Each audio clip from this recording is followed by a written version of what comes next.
ఏలూరు జిల్లా చింతలపూడిలో వైసీపీ ఆధ్వర్యంలో చంద్రబాబు వెన్నుపోటుకు 2 ఏళ్లు కార్యక్రమం నిర్వహించారు. ఈ కార్యక్రమాన్ని నియోజకవర్గ ఇన్ఛార్జి ఖమ్మం విజయరాజు ఆధ్వర్యంలో కామరకోటలో భారీ ర్యాలీ నిర్వహించారు. చంద్రబాబు మేనిఫెస్టో ప్రతులను తగలబెట్టారు. ఈ సందర్భంగా ఎన్నికల సమయంలో కూటమి ప్రభుత్వం ప్రజలకు ఇచ్చిన హామీలు అమలు చేయలేదని విజయరామరాజు విమర్శించారు. సూపర్ 6 సహా ఎన్నికల హామీల అమలులో ప్రభుత్వం విఫలమైందన్నారు. రాష్ట్రంలో పెరుగుతున్న ధరలు, నిరుద్యోగ సమస్యలు, రైతులు ఎదుర్కొంటున్న ఇబ్బందులపై ప్రభుత్వం స్పందించాలని డిమాండ్ చేశారు.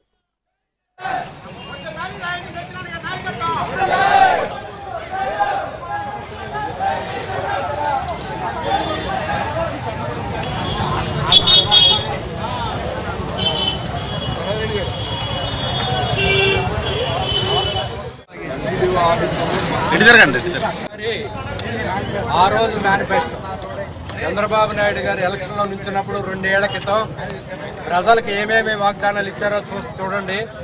యువతకు 20 లక్షల ఉపాధి అవకాశాలు, 20 లక్షలు ఉపాధి అవకాశాలు లేదా నెలకు 3000 నిరుద్యోగ భృతి అన్నారు.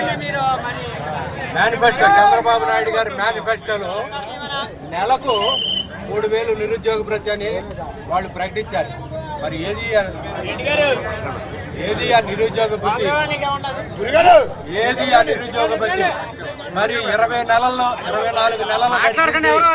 నెలలు ఈ రాష్ట్రంలో ప్రతి ఒక్క నిరుద్యోగికి నెలకు 3000 చొప్పున ఇవ్వాలి, 24 నెలలకు ఇవ్వాలి. ఏది ఆ డబ్బులని మేము అడుగుతున్నాం చంద్రబాబు నాయుడు గారు. అలాగే స్కూల్కి వెళ్ళే ప్రతి విద్యార్థికి ఎంతమంది ఉంటే అంటే 15,000 ఇస్తా అన్నారు. స్కూల్కి వెళ్ళే ప్రతి విద్యార్థికి ఎంతమంది స్కూల్కి వెళ్తే ఒక ఇంటిలో